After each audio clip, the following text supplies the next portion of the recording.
Hi guys, it's Jaime from Miss Jaime OT. Sorry we're a little late. We had a couple of technical difficulties, but I wanted to talk about another one of my very favorite toys, and today I'm going to talk about pop beads, which are definitely something that I constantly have with me as a therapist. I use them from ages infants to really middle schoolers, to be honest. So before I tell you about the benefits of pop beads and why I love them, I want to also tell you that I have a special promo code for anyone who uses it.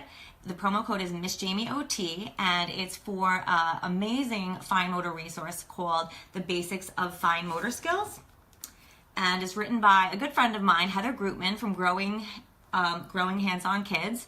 And it's a great resource. It has lots of activities to work on fine motor skills. It also has developmental red flags, and it addresses fine motor skills, and as the title says, the basics of fine motor skills from birth to 6 and up. So there's a lot of great resources in there, a lot of good activities, red flags, developmental milestones. It's a great resource. So today only, you have 50% off if you use the code Miss Jaime OT on that resource, and I'll post the link in the comments of this video as soon as I'm done.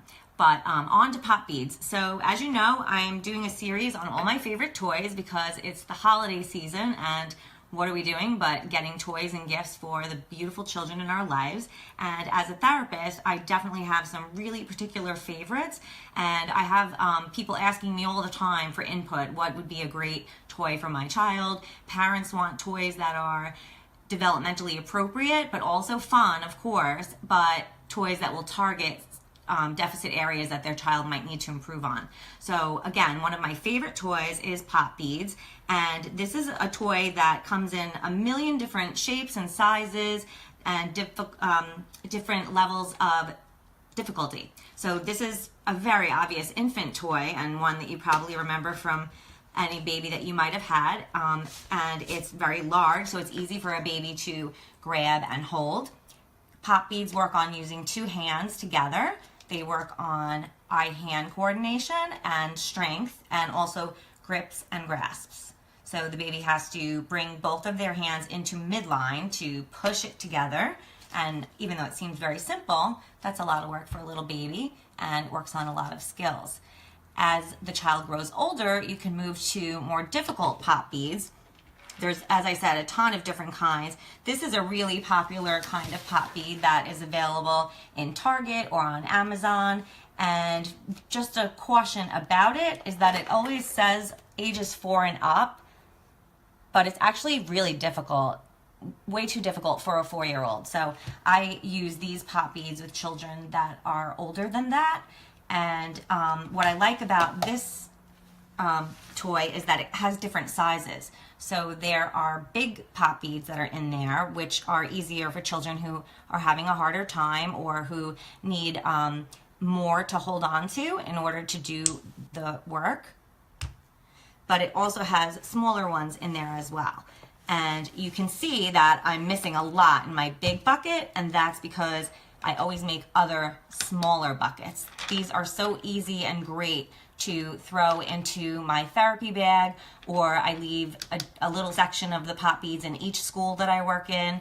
And for moms, they're an awesome pocketbook toy. So if you've read my post about pocketbook toys, I'm a big fan of any toys that work on motor skills that a mom can kind of throw in their purse. And when you're waiting in a doctor's office or you have a long car ride, you can use these toys rather than handing your child your phone, or even just watching a movie or something in the car. Why not give them something to work on?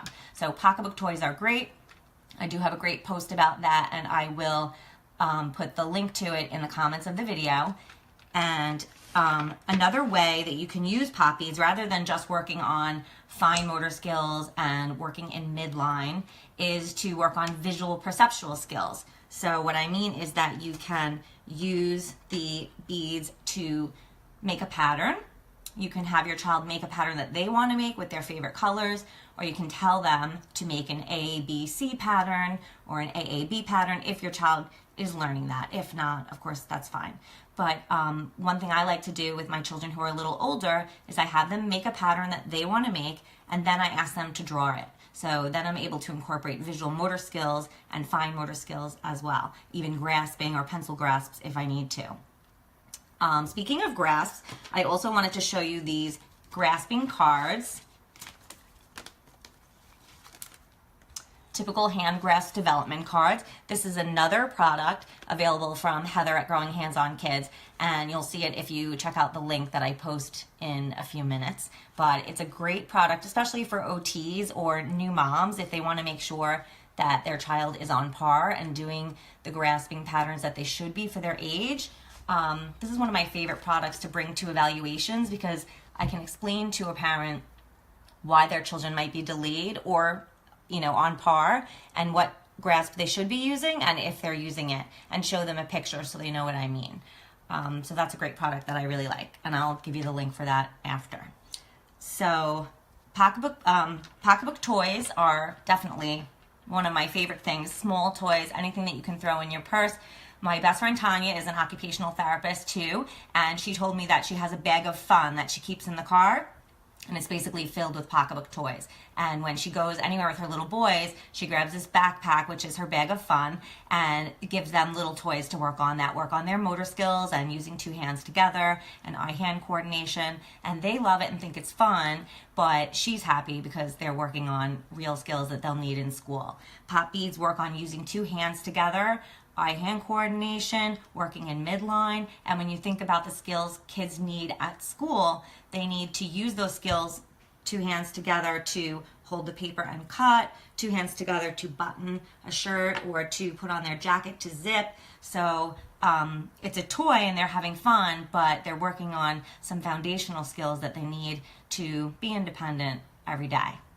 So that's my spiel for today. Pop beads are awesome. There are tons of different kinds, and if you, again, go on Amazon, they have pop beads from babies to older kids, all different kinds, all different activity sets in pop beads. They're all great.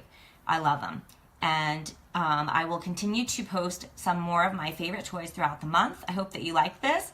If there's a certain skill that you'd like to see addressed through a toy, like if your child has weak upper body strength and you are wondering what kind of toy you could get to address that, please shoot me a message or comment on this video, and I'm hoping to address people's concerns so that you can find the perfect toy for your kid.